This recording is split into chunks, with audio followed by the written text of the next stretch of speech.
Alright, so it looks like you're a new student for me, so I'm assuming that you had Tony as your art director last month. So sorry I missed you in class.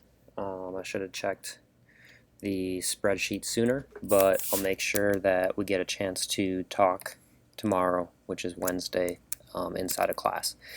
So things that I need to see from you this week is I'd like to finalize this model and then we can get to your retopology.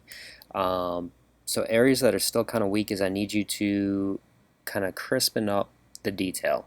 So the boots, especially the soles of the boots, feel very mushy. And then same with the hands and the face. So if we take an area, let's say like the face, looks like I might have two.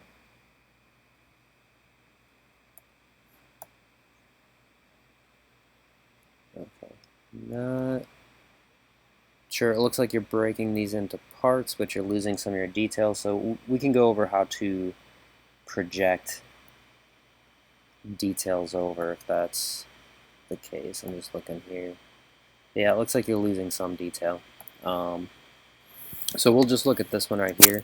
If I go in with my Damien standard, which is BDS, and we take a look at your face here, like areas like the nose, this line that's going up into the nose should be much kind of more crisp. Areas like the eye sockets, where she's going to blink, we should see a difference between the kind of the bone structure and where the eyes are for blinking. So I'd like to see that refined more and some more separation with it. Same thing with the lips. We can just, you can just kind of push in there to get a bit more of the lip line.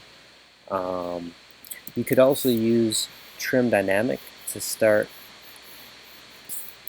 bringing out more of the shape of the lips, or maybe clay tubes to just start getting a little bit more volume to that upper and lower lip, because right now she doesn't have much of a lip structure there. Also looks like this was decimated at some point, which we really can't work off of. So let's discuss more tomorrow, if you're in a retopology phase,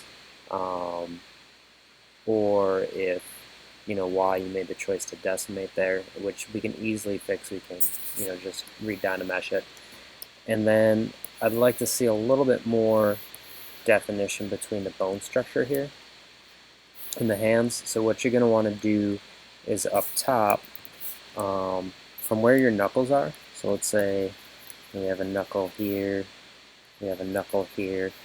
This is going to be more of a flat kind of straight line across the top, and then you'll have,